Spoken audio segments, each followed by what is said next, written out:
think we're live now.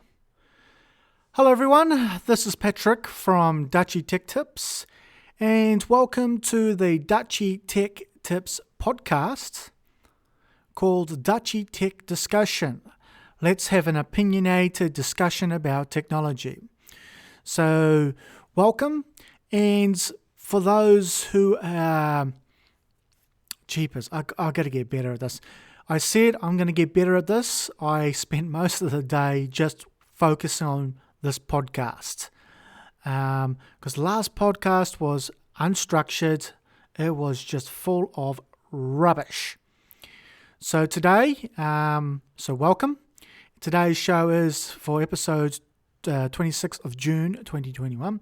I wanted to do it a little bit earlier, so I decided to stream at 6:30 p.m. New Zealand Standard Time today. So now I have a structure, so I'm looking at my notes here. Now I need to remind you guys that I have set up a Patreon page so you can help support Dutchy Tech Tips in general and also help the podcast show, which I'm hopefully trying to do at least once a month or one every 3 months. We'll see how we go and depending how busy my schedule is. Now, if you become a Patreon, it's hard to say this word, Patreon, you get early access for on-demand replay of this episode. So if you missed it live and you're a Patreon, you can also be a Patreon and you can get early access before it's made public on our YouTube page, the YouTube page, and also I haven't figured out how to get it up on Spotify. Maybe I need to build a bigger library first before, and maybe some other platforms that I haven't thought of. Also, I'm going to do a segment where you can get to ask your questions. Let's see. I should have probably not. I should have opened up some widgets. Streaming widgets. I'm afraid to open up. But anyhow, sorry. Back to the point. You can get your questions answered. So people who are chatting on the Twitch's live chats, they don't get priority. Your comments and questions won't get answered. Only the Patreons, because they paid to have the right to ask questions. And I will usually do that in the end of the show and only answer questions that we can answer, not if we have to do a lot of research to answer that question, then probably it's not the best question. So just be aware, a little slight disclaimer that if you're going to ask a question, there's a chance that you might not get your question answered live. Also, we're going to talk about today's headlines, topics. Yes, I got a good excitement lineup. Let me just have a look at my notes of what we're going to be covering today. Windows 11. Interesting. Everybody's been doing those things about those fancy videos about Windows 11. And I'll probably tell you a bit later on in the show about that. Also, framework laptops. You're probably wondering what that is. Stay tuned to learn more about that. Also, there's 2 games that I'm sort of interested on Steam at the moment. I'll get to talk about Car Mechanic Simulator 2021 and Farming Simulator 2022, or is it Farming Simulator 22? And not but least, we're going to be talking about portable SSD drives. And I also, probably in the near future, we're going to do the Patrick's quiz. That's something we're going to be also thing. So today we're going to be focusing on Windows 11, framework laptops, 2 games of Car Mechanic Simulator and Farming Simulator 22 and portable SSDs. Now, I'm just trying to read this like as a teleprompt, but obviously I'm scrolling up and down the page of my notes here. This is where the section where I'll be doing Patreon shout-outs. Now, Patreon shout-outs at the moment is only for the top tier. I think it's the 24 Australian dollar tier. And I put that up so high so that I don't have to, if I gave it to the $2 tier, I'm still working on the Patreon at the moment.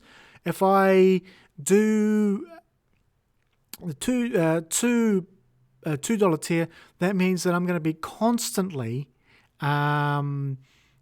saying out everybody's names, and it'll be a very long list. So I wanted to limit that amount as possible. But, excuse me, I got my drink, and obviously I have trying to learn some lessons from the last episode I did over about a month ago. So I'm going to try and keep it brief, roughly about an hour if we go over an hour. But I think I made a bigger mistake of stretching out those two topics very long. So if you want a Patreon shout-outs, head on to Patreon. Let me just change if you're watching this on a video. So let me see. Okay, here, was it going to change? Okay, I just put on the slideshow on. So, yes. The tag is patreon.com/Dutchy Tech Tips is one word. That's where if you want to become a patron. Now, let's go and talk about our very next topic. I have it written as fill-ins. Now, as I said, I'm going to be doing this for the next while. It's called the COVID-19 Moment of Silence, to honour the people who have died. And I've got a bit of a side note, and I should have put this in the notes. Wellington went to level 2 lockdown. Oh my God. Given that I live in Palmerston, that's probably about an hour or two a drive away from Palmerston North in here in New Zealand, compared to 6 hours in Auckland. Now, I never thought that would ever happen. Auckland's always getting the blame. Oh, Auckland this, Auckland that. It's probably because where all the most flights are coming, and now flights are becoming a bit more. The vaccines, it'll be a long wait for me to get that COVID vaccine. They purchased. Now, there's something I actually learned about the COVID vaccine. Now, if you want, this is just what my assumption of what I learned, but you want to go to the official resources for that. There's official link on the website. So what I actually heard was that when they said they bought 1 million vaccine doses, and I was going to say 1/5 of the population is going to get vaccinated. No, only 500,000. What? I was a bit shocked because there's 1 in 5 chance that I could get the vaccine, or the most vulnerable people first. But apparently they bought 1 million doses of this stuff, and they have to vaccinate you twice over the course of 2 weeks. Don't quote me if I'm wrong, but that's what I just heard at the moment. I was like, jeepers, really? I didn't even know you have to get 2 doses. But that aside, we actually had a case that came from Australia, because we have a sort of they call it the Trans-Tasman bubble. Trans-Tasman bubble, and they were talking about new strains and stuff like that, and that's getting a little bit scary. But I went to the stats this afternoon and looked at how many people who have died, and since the last video, almost close to 500,000 people, well, close to 600,000 people have died since the last podcast. Over close to 600,000. Now, I understand that the vaccines are going out, but that's too much in a course of a month. 600,000. So, yeah, that's that's very, very scary. So the stats that I've got here is 3,925,285 have died from the beginning until now. We're in June, so it was about 600. I think it was about 3,300,000, somewhere around that, when last month. So what we're going to do, this is something that I'm going to be doing probably every podcast, is to honour, or it's a respect thing. And if you can hear raindrops on the roof, it's actually raining. And this microphone, this Blue Yeti microphone, picks up everything. Even cars coming past, dogs barking, lawnmowers, aeroplanes, you name it. And it's a pain in the butt. But then again, this is just a podcast, so it should be all right. Makes recording videos a lot difficult to do. I haven't even recorded any videos today, which is a bit of a bummer. Anyhow, I am getting sidetracked. So, as I said, 3,925,285 people have died. This is the figure to date, and we should give them a moment of silence and respect for those ones, family, friends, co-workers who have died through this epidemic.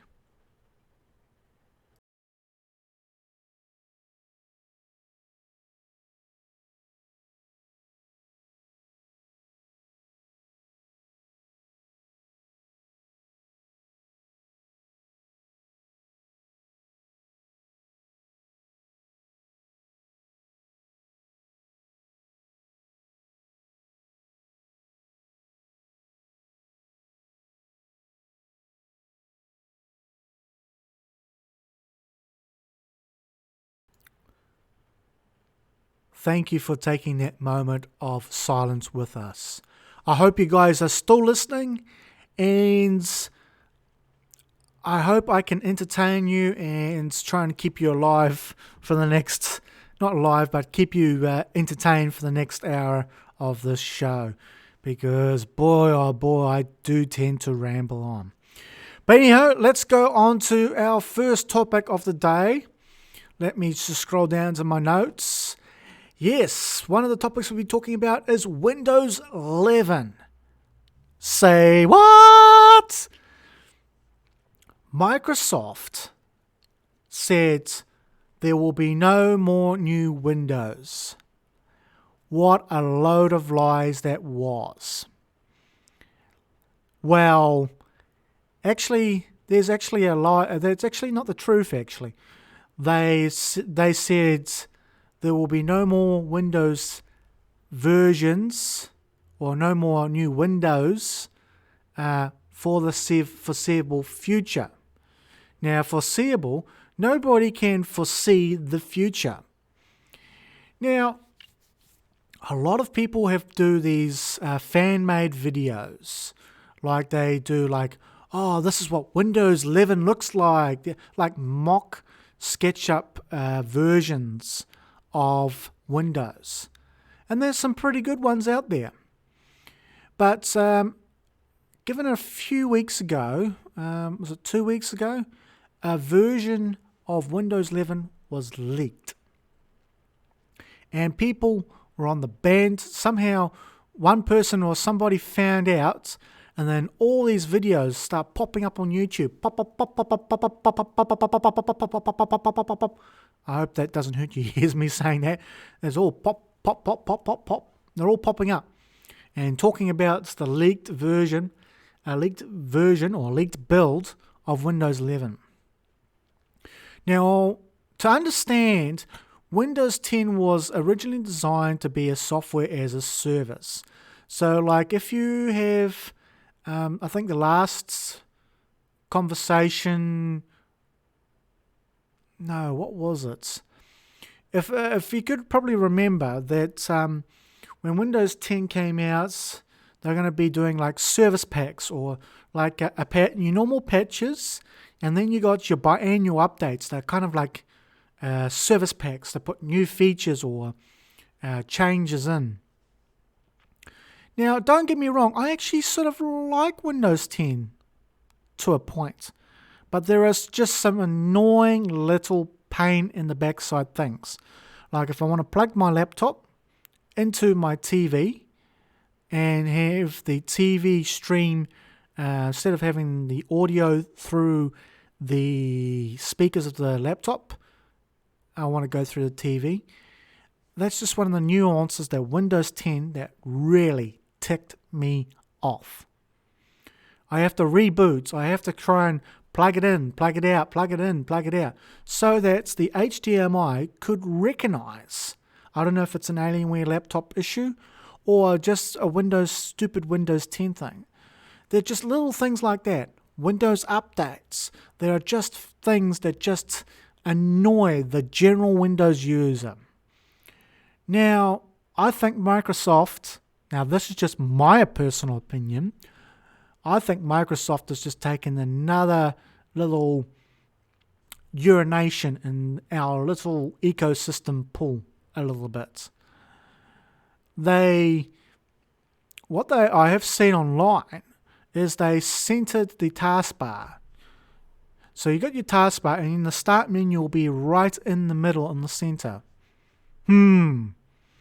Does that sound like a bit of an Apple thing, doesn't it? It's like where they got the docking bar at the bottom and everything's all sort of center in the middle.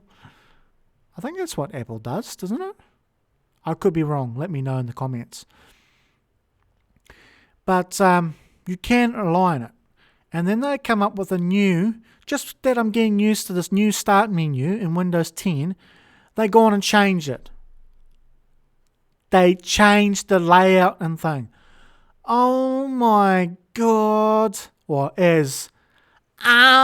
my God. Yes, I've been watching the Friends reunion and that never gets old. Old Janice. Oh my God. Yes. But sometimes we got to press forward. Now, I did put a note in here about will they force this version to all Windows operating systems like they did with Windows 7 and 8.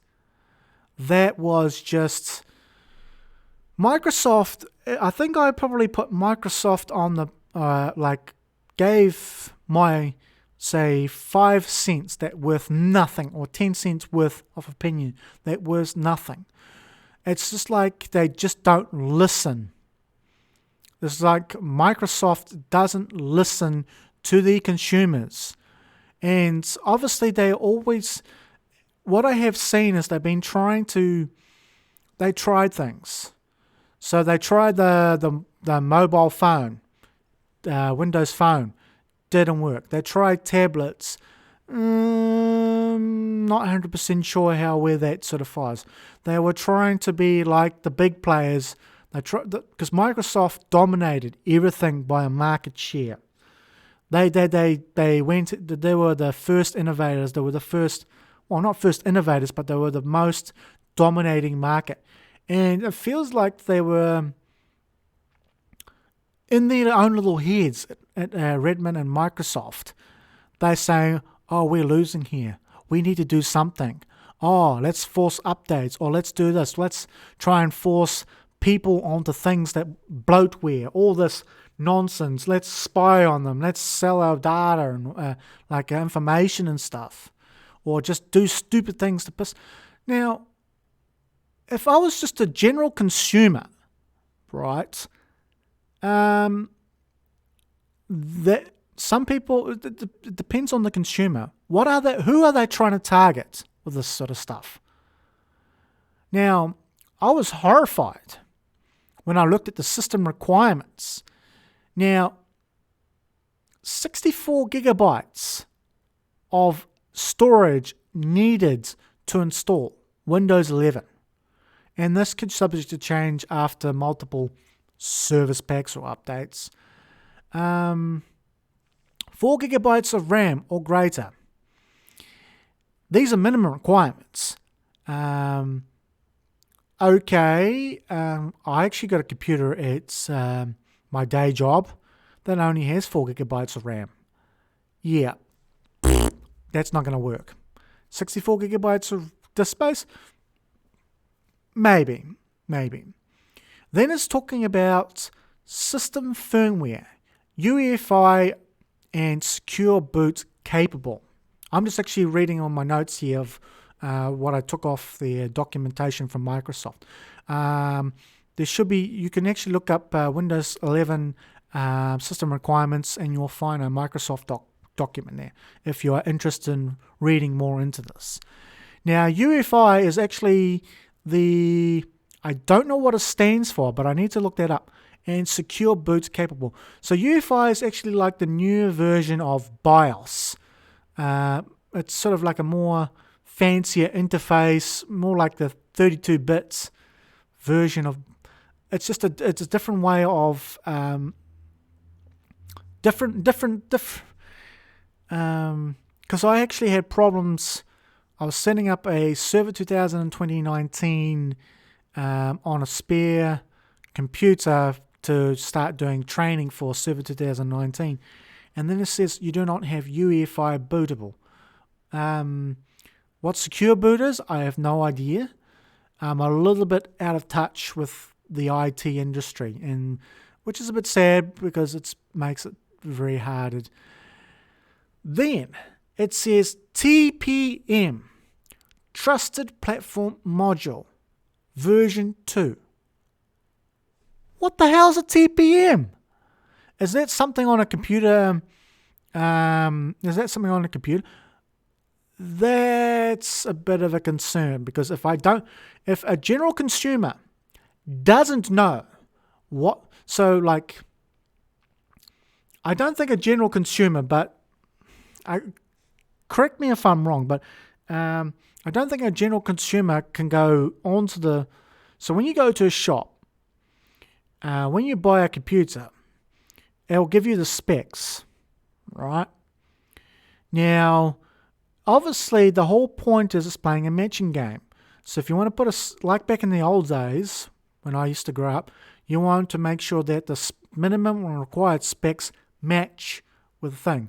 Especially with graphics cards, because some games get really glitchy and do weird things or don't even work on certain graphics cards. Because I think it's because of a lot of games today are actually built on like Unreal Engine and Unity and those game engines. But people used to create their own little engines and then only supports for various things like shaders and certain graphic memories and all that sort of stuff. Or maybe you have to talk, there's not much, I'm probably talking myself into a hole here, but if I was going to go into a store, buy a laptop, it needs to tell me that it's got Trusted Platform Module, TPM version 2. If it doesn't that, then the manufacturing is misleading the consumer. And then you actually can get, in New Zealand, I think we got Consumer Protection Acts or all that sort of stuff. So the sort of guarantees and all that sort of stuff. So laws that help to protect the consumer. But it must clearly state on labels. It has to be. That's why we got this funny system in New Zealand about we have star ratings on our food products. The lower stars, the bad, not recommendable food to eat. It's like a food pyramid thing. The more star food you eat in normal consumption, not overusing or anything like that, that food is better for you. But I never heard of this trusted platform. So I'm probably going to say that it's my day job my work computer. No, because it's got a Core 2 Duo in it, and it's barely struggling to handle that. Right, let's go on to the next item. It says graphics card compatible with DirectX or later with a VDDM 2.0 driver. VDDM 2.0 driver. I don't know what that means, but compatible graphics DirectX 12. DirectX 12 is just like saying DirectX. It's like saying it's like DirectX. That's where Microsoft.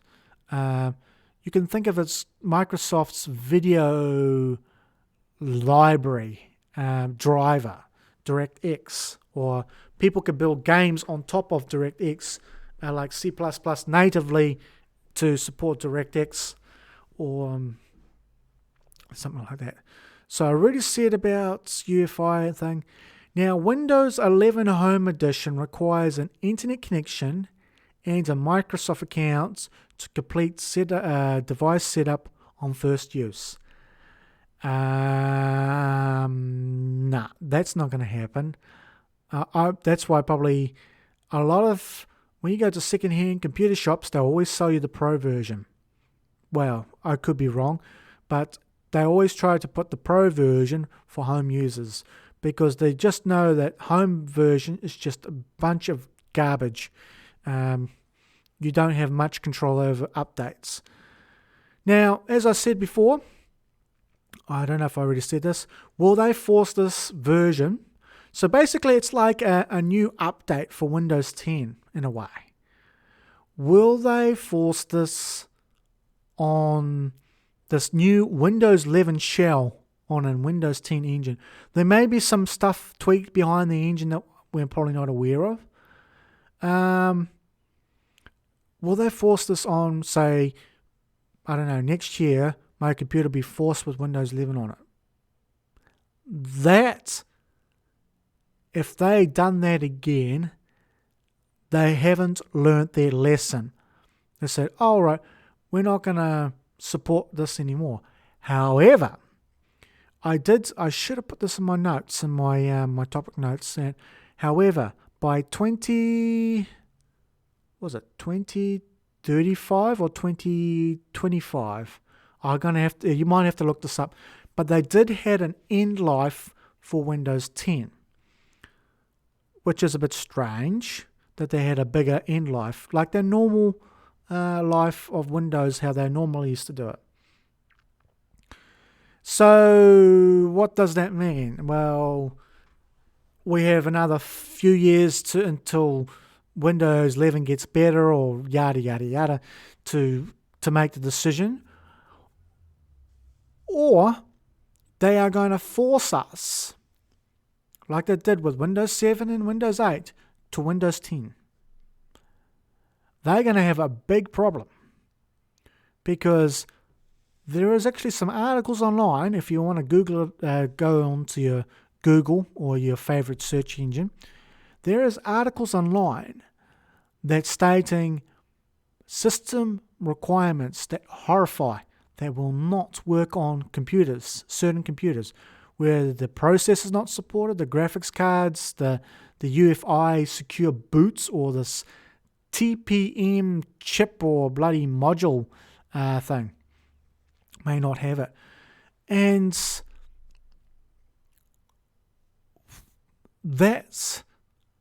Microsoft has been trying to, they got this in this head.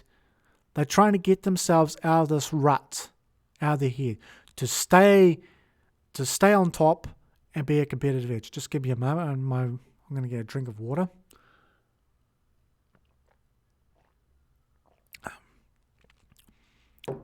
Because that's what Microsoft is always. They always want to stay in the markets and stay competitive. But obviously they're sort of blindsided. But that depends who you talk to. Some people, I'm not saying I'm anti-negative Microsoft. It's just that they've been doing stupid things. They push out updates, break production environments. They're breaking, like, I'm a software developer. That's my sort of trade. When you develop a piece of software, right, you got an alpha. So this is when you start coding and fleshing it out, all right? Then when you finish putting all the features in, then you put it out and then you test it, which is the beta. You might give it to a few people to code,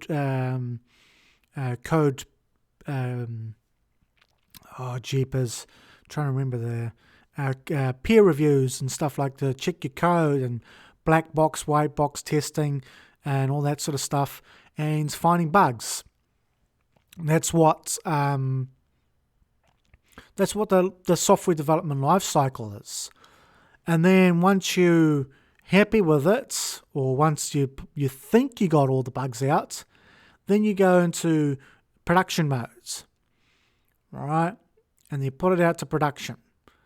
And there is some examples I have seen that says, do not use this software in a production environment. I think it was ReactOS or ReactOS. Says, do not use this in your thing, and in your production environment. Or was it XAMPP? I can't remember what it was. But I'm sure there's plenty of examples of this when you develop something, you put it out, and then to live production. And what happens is once it goes to live production, that's it. Like if you're like in a big factory, right, manufacturing cars, right, the last thing you want to do is send an said, oh, there is a bug after post-launch. After launch, it's a post-launch bug. Understandable, that happens. And then what happens is you fix it, right? Or you do something to it, then you push it out to everybody. And then, hello, what happens? Just like I said in the last episode about their Microsoft Office, Exchange, Outlook 365, the whole thing just totally screwed. That was a classic example. Now, I have a feeling with Windows 11, it'll be just like Windows 10. You'll be forced with the same.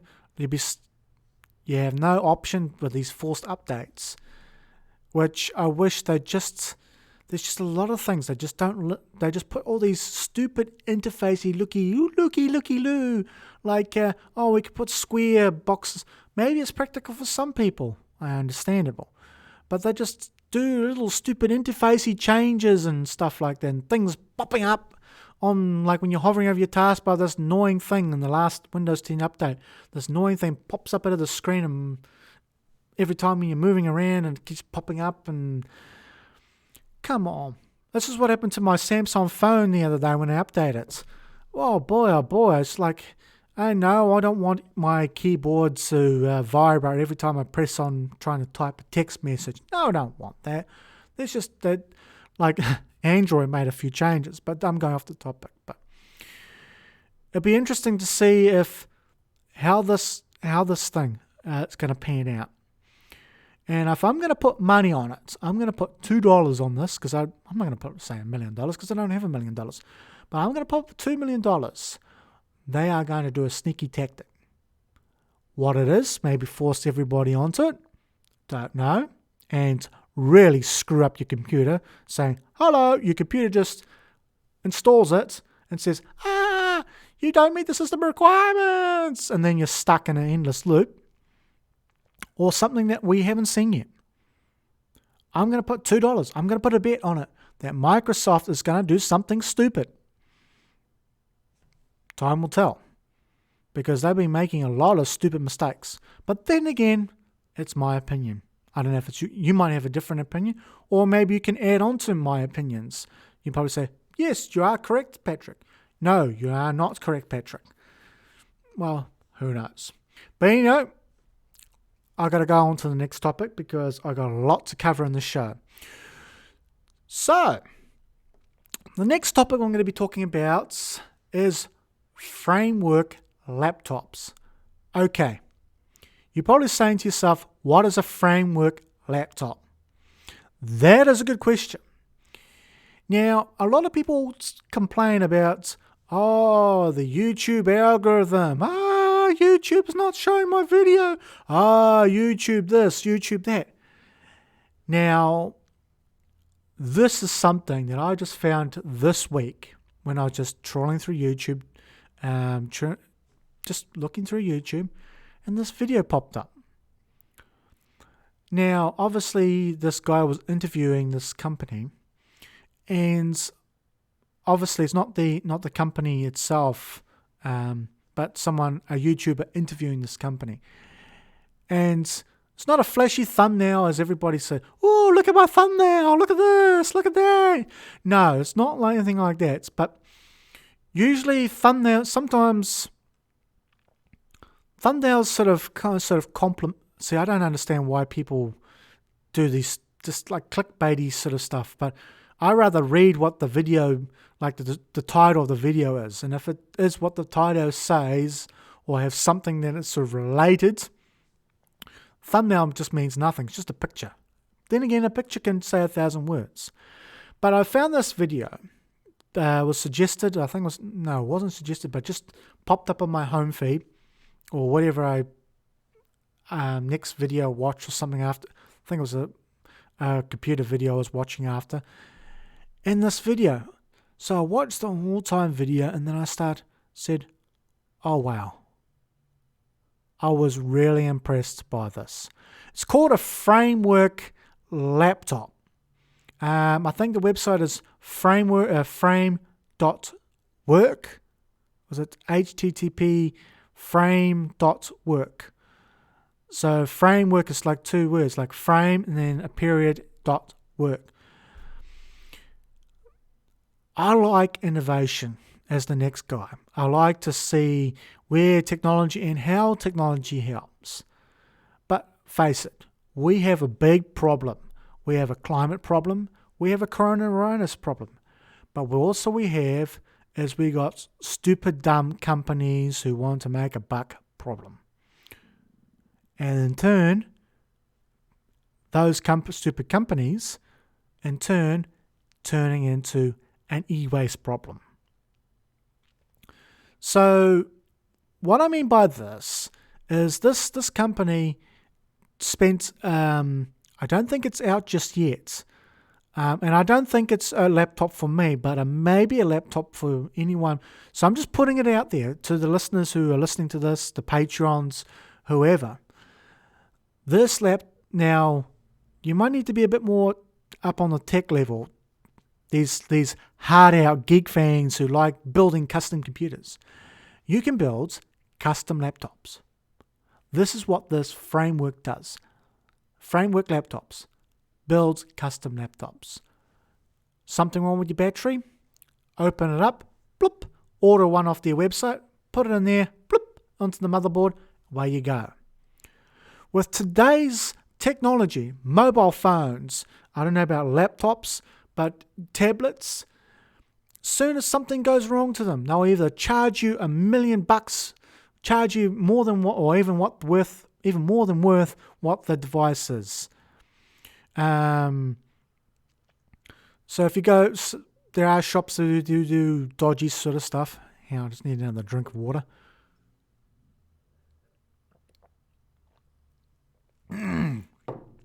That's better. There are shops who claim to do all these repairs, and that's pretty good. But then again, intellectual property and all that sort of stuff.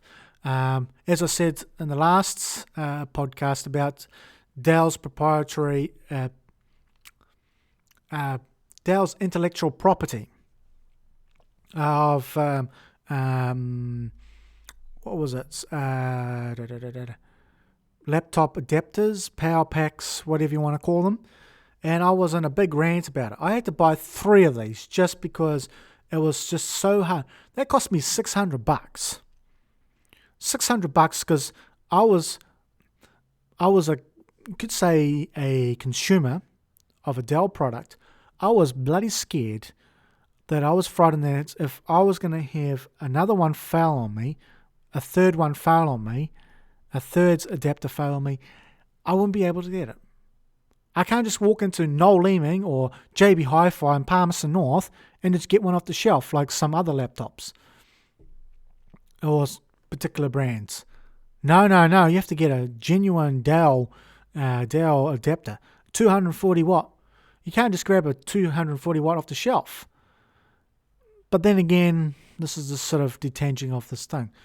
So you can actually select your own RAM in SSD or is it M2 drives, the ones that look like a RAM stick you can just plug in and just screw down. So you can either buy it assembled, which I think was like $999 assembled, or you can buy a DIY one, which you can actually the bezels around the screen, like the screen like bezel around the thing, can pop off. It's like magnetic. I think it's magnetic. I'm maybe not convinced about it. About that, they could probably just peel off. But it was a start where the thing is now is happening is that the government in New Zealand's launching these new levies and stuff like this to do with e-cars, like electric cars and plug-in hybrids. Now, you're going to find that who's going to fix these? I'm sure you're a regular mechanic down the road who just works on petrol and diesel engines. They need a whole reskill. And if they're allowed to repair on these vehicles because of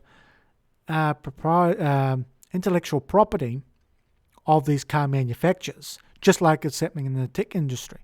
Like John Deere tractors. Oh yes, a John Deere tractor breaks down in the middle of the paddock. You ride them when you were doing like say you're mowing the lawn or mowing the lawn with a plow or I don't know, whatever farming stuff you do with a tractor. Farmers need to be able to get it back and up and running because it's costing their livelihood. Now, with these framework laptops,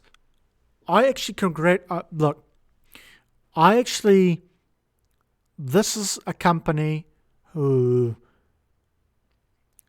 obviously I don't have a hat on or wearing a beanie, but I got to take something off my head. I got to take a hat off to them, because that's a company who's thinking about the environment, sustainability. That gives the people the ability to repair or send someone, makes it easier for something that's broken to be fixed. This is what's wrong with the world today, is that things are becoming unfixable because people are making them that way. Is it easier? I don't know. Is it cheaper? I don't know. They're probably just soldering on batteries to mobile phones. They're soldering all these things, components. So they designed their own motherboard. So if there's something wrong with the laptop, just open it up, take the motherboard out, put a new one in. Need more RAM? No worries. Just take out an old RAM module, put a new RAM in. Need a new battery? Yep, okay. Just open it up, take the screws out, put the new battery in, away you go. I was so impressed with this. But there is just some things that I wish they could... this is just a start for them. And I wish I had billions of dollars that I can give to these people, or it's something. I want to do my part to make people aware that no more of this intellectual property thing you can't repair crap. I need to get it out there so people are aware of this. However, they have modular stuff. So if you want a USB-C connector, there's a little like a SD card size thing. Well, I wouldn't say it's SD card thing.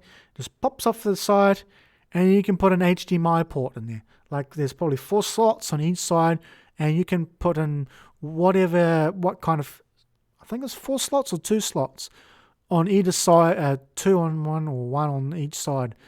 And you can plug in whatever thing. However, there is no built-in Ethernets, which is a bit of a bummer. Because sometimes I think a lot of people are looking into the wireless thing. But there's also graphics. I don't think, and I do apologize if you're a gamer, I do not think this laptop is for you.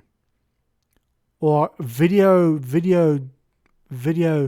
graphics designers, anything that needs to have a graphics, like a very hard out graphics, even CAD people who do computer-aided design, like drawing fancy buildings or models or play video games or anything like that requires. Unfortunately, there's no way you can put a latest NVIDIA or ATI graphics card. Is it ATI graphic? ATI? AMD? ATI?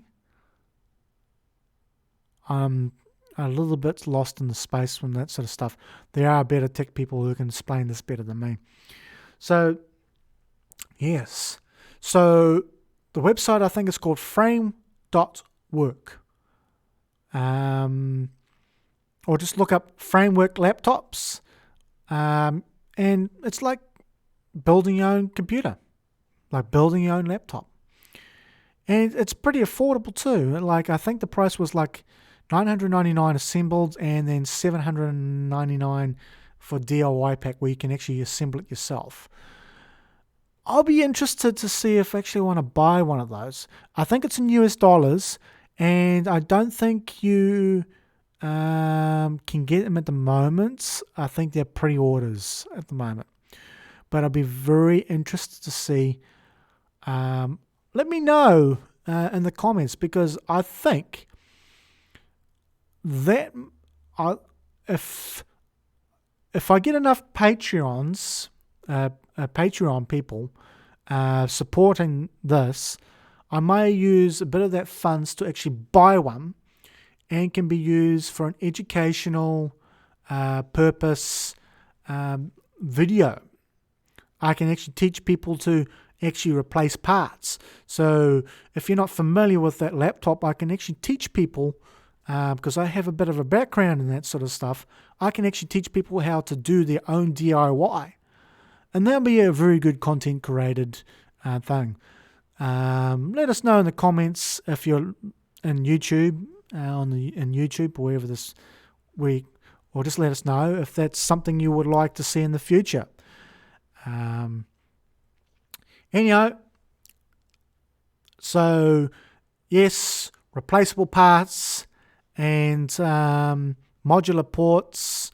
You can put your own SSDs. You can replace batteries, keyboards. That's a start, and I wish the success to these people because they really need recognition. Excuse me, I should get more water. I'm going through more water today because my throat is getting dry as hell. So, yes, what I can say is that I was surprised that the YouTube algorithm or YouTube's recommended that video, and now I'm sharing it with you guys. I was surprised that there was a thing like that out there. It just shows that there's a light into the tunnel. Feeling environmental conscious, because you wouldn't believe how many phones that probably get thrown away every year because they make it so unrepairable, or they're just slowing it down, so you keep on buying the next phone all the time. But yes. So that's all I'm going to say about that topic. Now we're going to go on to the next topic and talk about so the next topic we're going to be talking about is 2 games. Like, I love my simulation games. I really do. Now, I probably bought most of these games because they're like franchise series. The first one is Car Mechanic. I think I spelt that wrong. Car Mechanic Simulator 2021. And the next one is Farming Simulator 22, which is probably for 2022. Now, here's my thoughts on these two games. Now, let's start with Car Mechanic Simulator 2021. Right, I bought the very first one, I think it was Car Mechanic Simulator 2014, and then 18, and I was at 19? No, I think it's 14, 15, and then was it 18 or 19? I'm trying to remember off the top of my head. So this game actually doesn't have a release date yet, but I noticed someone actually mentioned out, I think I saw a YouTube video about this, is that a lot of demos are coming out, like Gas Station Simulator. I got to play with a bit of that. Prison Simulator. Oh boy, I know. I really enjoyed that one. It's like it's more like the 3D world of actually being a prison guard than building the prison architects. Like, I played a lot of prison architects from Introversion Software, who used to, now it's in the hands of another, long story no short. And there's a lot of demos coming out at the moment. There's a lot of simulation markets. Like, when I sort of grew up, like, the first game I ever had was Age of Empires on a Windows 95 or Windows 98. And the computer was an Acer Mate 486 processor. And it just, I think it barely just ran Age of, well, I think the videos were a bit stuttered. Couldn't even play Rainbow Six on it. I only had very limited amount of memory until I upgraded to a Pentium 2, a Dell Optiplex 100. But then again, I have seen very little simulation games back in the 2000s. And one of the good games that really franchise I got into was The Sims. Oh my God, The Sims was awesome. And then later on, after multiple generations, the fourth generation, starting to get a little bit thin in terms of they are really, the fourth generation, they're really milking the content out of that one. It's a bit of a cash cow, if they probably want to call it. But anyhow, about Car Mechanic Simulator 2021, or hopefully they'll get it out this year. Please do, because I'll be looking forward to it. I don't know if my laptop can handle this. RAM, processor fine, but the graphics cards, not 100% sure. But it seems that every version of Car Mechanic Simulator, the graphics gets better while they get more intense. Like, the system requirements get bigger and bigger and bigger and bigger. Like, I really liked the first one. Was okay. It gets boring because it's not very open-ended. You start your stories and then you play through the stories and that's it. And then the next one was actually, you can have multiple orders in your garage. You can roam around. You can. It has an open-ended, so it has custom and story-driven things. Then that brought on to the next version. I think it's 2018 or 2019 version, and they just keep constantly improving, like more tools and equipment and stuff like that. I actually got to repair it looked like a mini car, and they had these DLCs. I think there was actually even a DeLorean, a DMC-12 in there at one point. But this new version, they made some changes. I think they listened to the community. Now, that's what I like about developers. They sometimes listen to features. Now, they included fluids in this version. And boy, so instead of topping up oil, you can fill up your wiper fluids, You can fill up brake fluid. Transmission fluid, I'm not 100% sure. I have to find out if that is a thing or not. What else is there? Radiator fluid. Call it radiator fluids. That's wonderful. Because a lot of people have been requesting it. There was one thing I wish they'd. I don't think they have this. Petrol, electric, hybrid, different types of motors, especially diesel. You probably get sick and tired of taking all the spark plugs all the time out.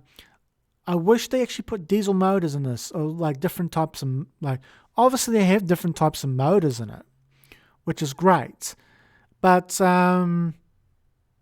like a V6 versus a V6, a V8, a straight 8, or a straight 6, or a normal, or a V4, like a single overhead. I'm not sure all the technical.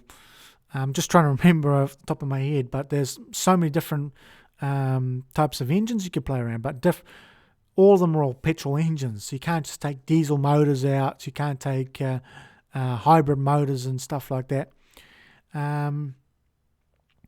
It's also got mini games. Is that going to be a pro and a con? Like you can repair parts. There's parts that you can repair, and you play mini game. Apparently, you have to play mini games to actually see if you actually. See if you actually can. Like as a little bar goes back and forth, and you just try and make sure you get in the blue and the green bar, not the red bar or the grey bar. It's like a clicking mouse. You have to honing your skills and something like that. To see each time you do this, you get repair your part. But I sent a video, someone playing a demo of doing changing a tire. It used to be able to put a tire in, like take your wheel off the thing, and then put the tire on, and then you put it on the wheel balancing machine. It's the one that you have the lid closed down and the wheel spins back and forth. It clicks forward and then clicks back, and then apparently you have to play. It's a mini game. You used to be able to just let that run, grab another tire, do another tire, and wait for that one, and just constantly rotate through. Then you have to play a mini game. I don't know why they did that. Hopefully they might change that. Some games that I'm hoping that they're going to take that piece out, that mini game out. But that's just a thing. What also is good, they're going to have 72 cars in the base game. Now they used to you can buy DLC after DLC after DLC. 72 cars. Maybe it's different variations. Obviously they have games that they don't, cars that they don't, for copyright reasons or intellectual reasons, they can't use official brands, so they make up these fake names. It also has an open plan garage. Now, I sent a demo video of this. You can actually get a demo now on Steam, and you can actually park your car it's like a gas station sort of thing. You only get 2 car hoists. I think in the previous version, I think you can get 3 car hoists, or 3 parking bays in the garage, or 2 car hoists, or 3 car hoists. You can work on 3 cars. And I think this one only has 2 hoists. So maybe it depends on the person. Maybe there's a lot of feedback, opinion that don't want a 3 car hoist, but it also has car washers, so you can wash down things. You can wash down the cars. And there's a good one I found. Fuse box. Okay, how's that go? So you can actually replace fuses. Oh my God. I don't think you're going to put wiring looms in there, but you can change your fuses. There's a fuse box. I haven't downloaded the demo yet, but it's like, wow. This is something that I want to buy. This is something to buy compared to the next game I'm going to talk about. This is a game, and I just can't wait for this to come out. And I want to just ching-ching, take the money out of the pocket and say, here's my money. I want the game. And hopefully that there were a few niggly things about I think it's in 2015, the interface was a bit, you can use a key binding, and then the one following after that, it was in 18 or 19, had a pie chart, a pie menu, and the pie menu doesn't sort of thing. But I knew there was going to be a new version because you can see that they stopped updating the game. When the developer, Red Dot Games, stopped developing and stopped sending out new DLCs, you know that their resources were changed to something else because they're going to work on the next release. But I'm looking forward to this game. Unlike the next game, Farming Simulator 2022, or they have a little blue square and says 22. This game, I do know when it's going to be released. It'll be 22nd of November 2021, this year. And they're offering pre-orders, and there's around about $65, $70 New Zealand dollars. And I've seen the video trailers, and they have some very cheesy trailers. And apparently they had a tractor or car, and seasons changing, and then a snow, and then a farming simulator. So you're probably going to see multiple seasons in this game. So they'll be pretty interesting to see. It will also have 3 new crops, grapes and olives. And when I was writing this down, what is a sorghum?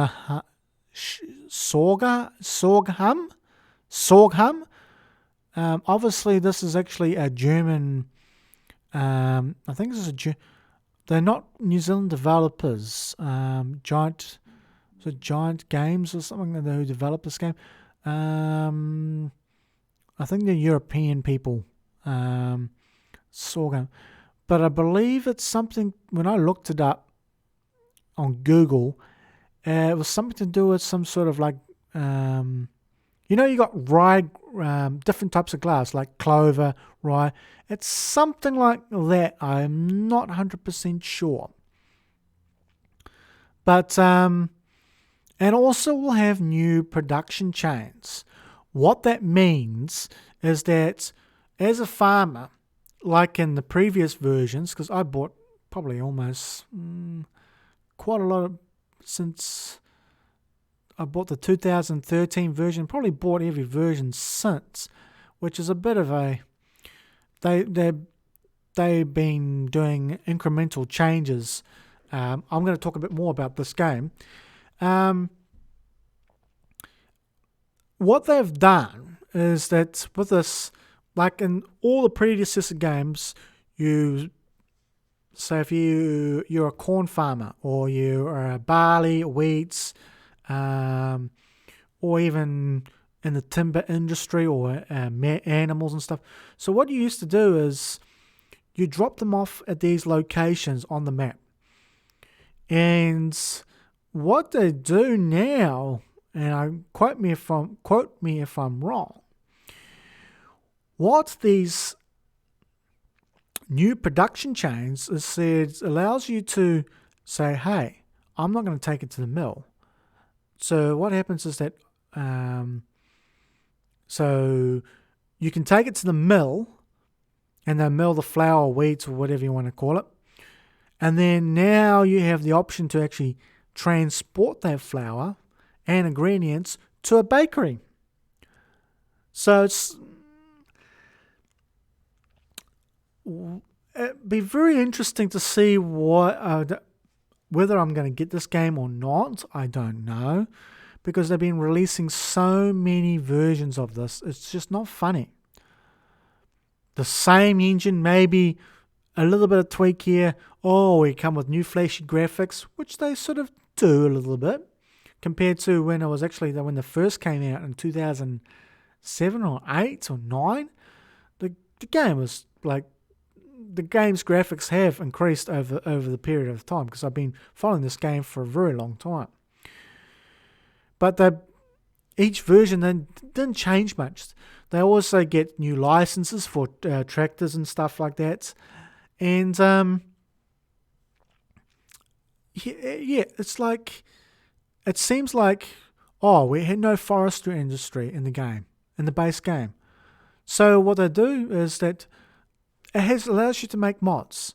So people create mobs like, here's a forestry mod, and there's a forestry chainsaw. What they do is they put forestry in. Yep, that's fine, all that forestry stuff, and yes, so that was just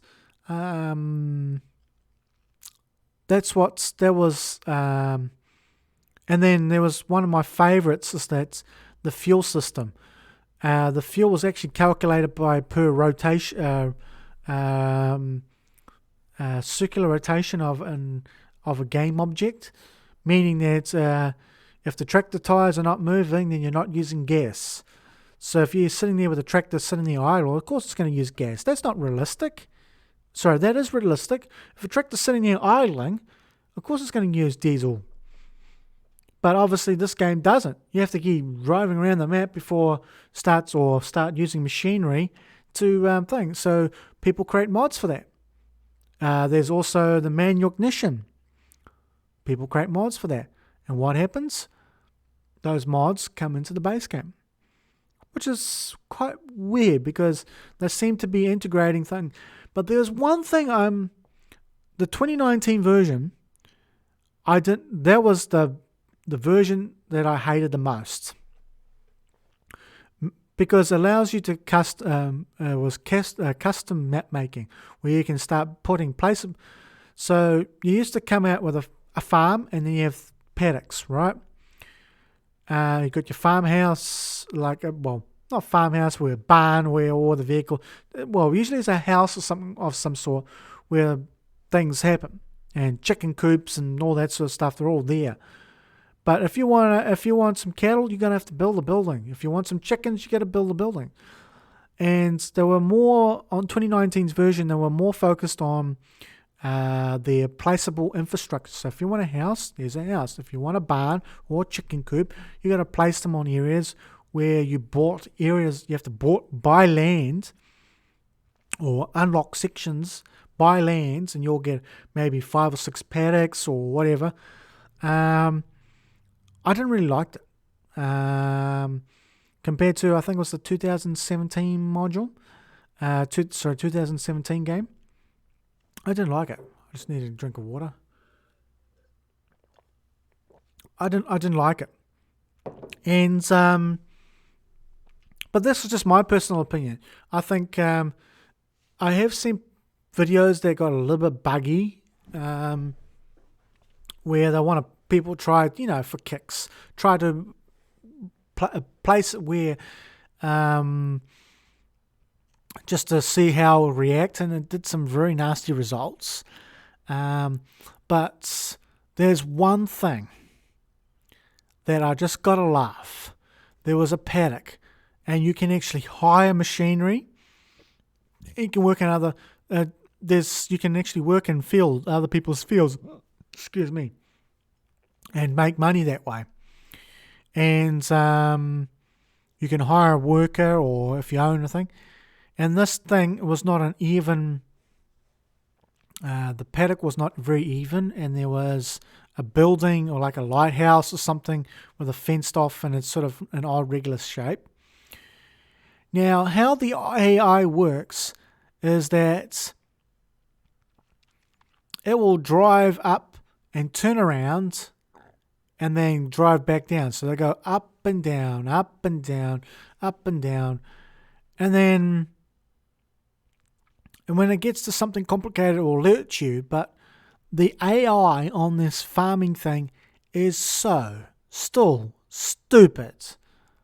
They said they fix it and fix it and fix it, but it's still the same old AI after multiple and multiple versions of the game. It's still same stupid AI. They may have tweaked it slightly for various or added a little bit onto it each time. But seriously, it was just the same old silly AI. Whether I'm going to buy this game or not, Car Mechanic Simulator 2021 looks promising to me.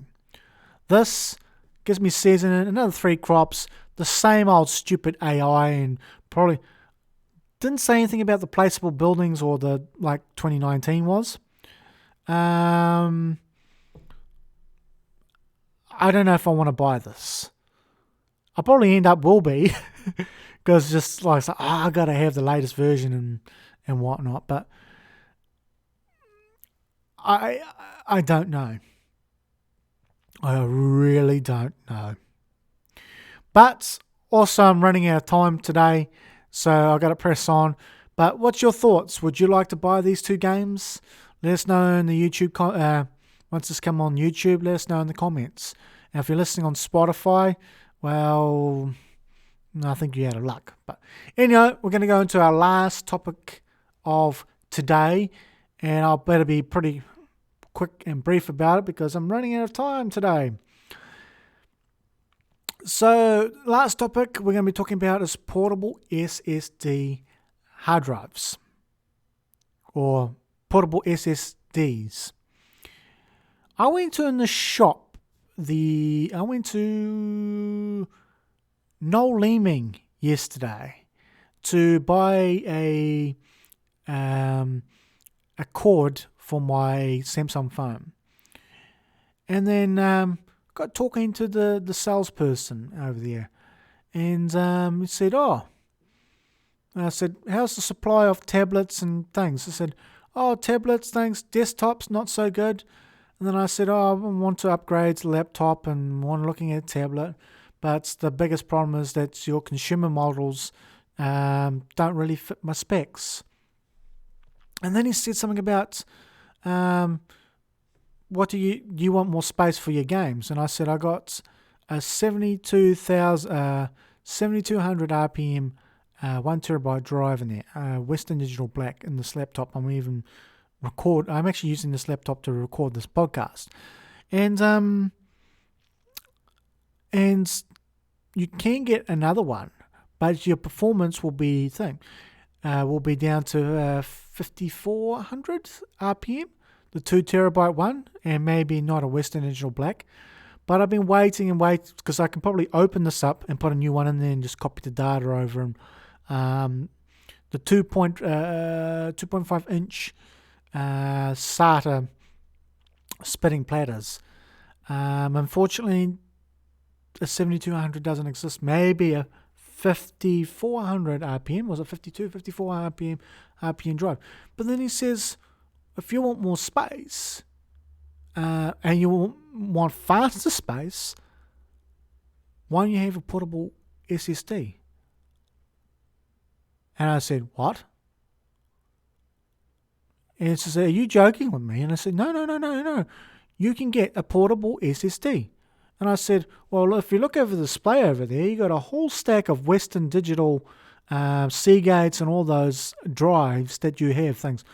But I said, that's fine and dandy, but they're probably not 7200 RPM drives. And I said, hang on. What about the performance? Obviously, I've got a USB 3 port on here, which is great. Or not 3.1 though, but he says, no, USB-C connector on it. And I said, really? And I said, yeah. These portable SSDs have a USB-C connector on it. So I haven't had a chance to look at it just yet, but I didn't even. This is what happens. I work a job. My day job. I sit behind a desk or go outside, and I do logistical stuff. Get things from one place to another. And I do a lot of computer work, but not this kind of thing. And I was like, oh my God, what's wrong with me? And what I mean by that is, how do I, just like the framework laptop, how did I did not know this? And obviously, as you know, SSDs are much faster in reading. Writing, obviously the technology, writing, you still have deficiencies and stuff like that, but they're getting better. And I was so surprised. So surprised. And I said, thank you for making my day. That's something I can look into. And I said, that may be an option. So I can get more storage, or I can even get a 2 terabyte one because I'm after for more space or whatever I'm after. Because SSDs are much faster. And I'm just surprised that you can get one of these things off the shelf, plug it in USB, have a hard drive that's faster than your ones that you buy off the shelf, like your Western Digital and Seagate ones. Unbelievable. I should have done some more research because I was a bit in a hurry to get the show on the road today. But what's your thoughts? Have you actually I don't think they probably sold quite a lot. It's not really out there just yet. Because I did a bit of a look at yesterday and had a look around. There's not really many, and you got to be careful because I typed in the keywords, and obviously Google suggests on the search results suggest results. So I thought, oh, okay, I'll click on the first result. Read down, just an ordinary display to hard drive. So, bad for you, Google. And then I actually found some other ones, and they say, yep, these are SSDs. You can get 512 gigabyte, or is it 512 or 500 gigabyte ones, and I think there's possible even get a terabyte one. Wow. I was just amazed. Amazed.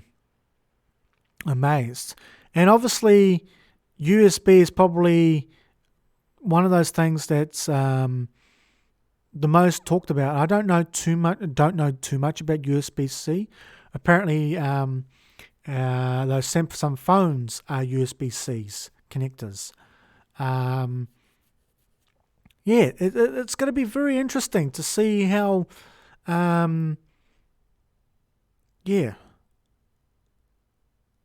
Because watch the space. Because I'll think. Well, actually, just watch the space, and you will see that SSDs, portable hard drives, are going to provided that we have enough resources in the world to make them.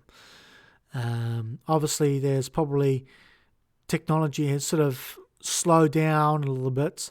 Like even to get a new laptop, custom laptop, you're probably taking about 2 or 3 months, probably at most, or even more.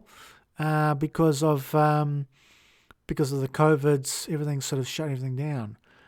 But if you're looking for an SSD portable hard drive, a portable drive, and it's out there, maybe not cheap like those Western Digital, because those Western Digital drives they're getting cheaper and cheaper and cheaper because and they're getting bigger and bigger in size. You can even get a 4 or 5 I actually got one the other day. A 4 terabyte one. I think it's cost about $300 or $400. But if you downsize it, it'll be more and cheaper. But just letting you know, there are portable SSDs out there. You can just plug in your USB. Who knows? You may have, but I don't. So that probably wraps up today's show. It's a bit longer than I thought. It's almost close to an hour and a half. Yes. So let's see what my notes said here about my show structure. So today we have talked about Windows 11, that's coming on the way. We talk about framework laptops. So in conclusion, we talk about Windows 11, framework laptops, and talked about Car Mechanic Simulator 2021 and Farming Simulator 22, if gaming's one of those things. And we talked about portable hard drives.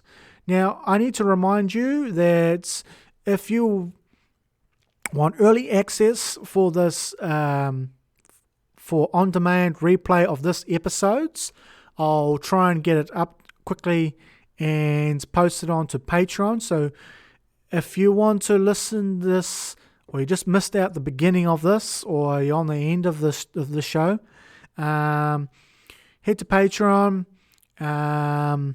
select the tier that actually you have that right to listen to that early, and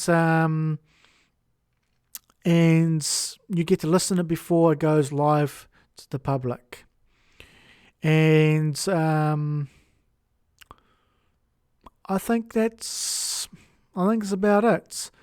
I think this has been I would like to let you know. I would like to know your thoughts when this made public, or if you're a patron listening to this.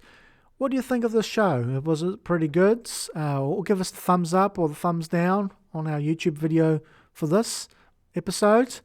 And I think it's been a better show. It's more structured. I had more content.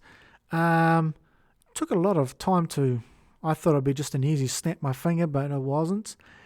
And hopefully I will see you guys next month, or when the next episode. If you'd like us to continue doing these episodes. But until then, stay safe. If you can, get your COVID jab, and probably watch out for these new strains of coronaviruses, COVID-19 viruses. But otherwise, stay safe. Get your jab, your COVID jab when you can, and I will see you next time or on another video. Take care. Bye then.